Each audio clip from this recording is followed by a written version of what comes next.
मीरपुर ख़ास में हिसाण खां तंग अची आबखात कंदड़ शागिर्द आहिनि। डॉक्टर फ़हमीदा केस समेत निजी यूनिवर्सिटीअ बाबति नवां इंकिशाफ साम्हूं अची विया आहिनि।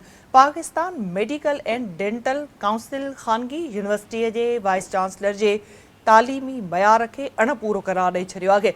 Pakistan medical and dental council जो चवणु आहे त इब्ने सीना यूनिवर्सिटीअ जो वीसी प्रोफेसर ज़फ़र तनवीर उहिदे लाइ घुर्बल तालीमी क़ाबिलियत ते नथो लहे।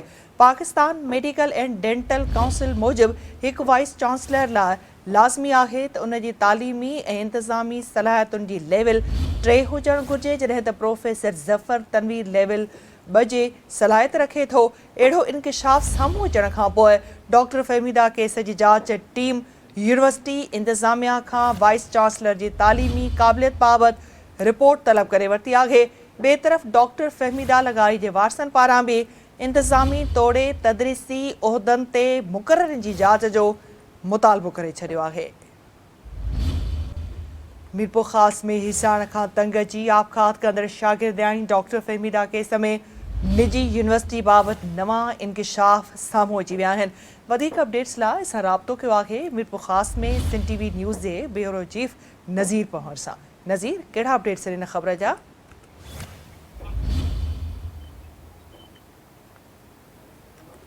नज़ीर, आवाज़ अचे पियो? हे ॿुधाए पियो वञे त आबखात कंदड़ शागिर्द आहिनि। डॉक्टर फ़हमीदा केस में निजी यूनिवर्सिटी बाबति नवां इंकिशाफ साम्हूं आया आहिनि। कहिड़ा अपडेट्स ॾींदव?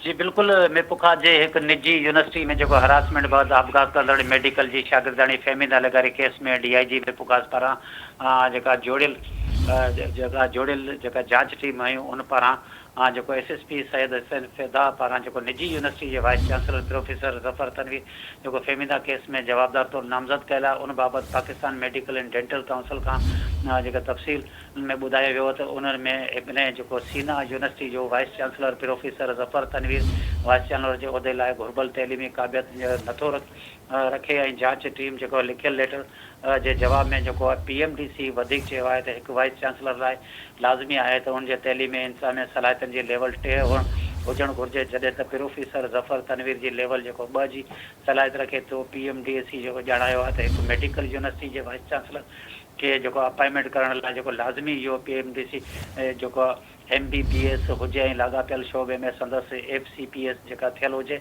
ऐं PhD होल्डर भी हुजे ऐं पीएमडीसी वधिक ॼाणायल त वाइस चांसलर लाइ लाज़मी आहे जो प्रोफेसर तौर संदसि कंहिं बि तस्दीकशुदा कॉलेज या 10 सालनि जो तजुर्बो हुअण ऐं गॾोगॾु पीएमडीसी ऐं हिक तरफ़ां मंज़ूर थियल जर्नलिज़म ऐं संदसि घटि में घटि 2 आर्टिकल छपियल हुजनि ऐं उनजी अपॉइंटमेंट गवर्नर जे रूल्स ऐं रेगुलेशन मूजिब हुजणु घुरिजे। अहिड़े इंकिशाफ खां पोइ जांच टीम जे सरबराह एसएसपी सैयद फिदा हुसैन शाह निजी यूनिवर्सिटी जे चांसलर के लेटर लिखी वाइस चांसलर जी अपॉइंटमेंट ऐं उनजी तैलीमी क़ाबिलियत बाबति दस्तावेज़नि बाबति रिपोर्ट तलब करे वरिती आहे। जे पंहिंजे ऑफिस में मीडिया पे ब्रीफिंग ॾींदो चयो त एसएसपी चयो आहे त हीअ हिकु अहम ॻाल्हि आहे, छाकाणि त उन खां अॻु फ़हमीदा केस जो मरकज़ी मुलज़िम आबिद लेगारी भी टीचर हो जो मेडिकल यूनिवर्सिटी में एक डॉक्टर प्रोफेसर तौर पढ़ाए रहियो ऐं इहो पिणु हिकु वॾो सवालिया निशान आहे। त एसएसपी वधीक चयो त हाणे इहा पीएमडीसी जो ज़िम्मेदार थींदी त उनजे मातहत जेके बि इदारा आहिनि उन्हनि में थींदड़ बेज़ातियुनि ते क़दम खणंदी आहिनि। वधीक चयो त हू पिणु लाॻापियल इदारनि खे उन लाइ कार्रवाई लाइ लिखंदा।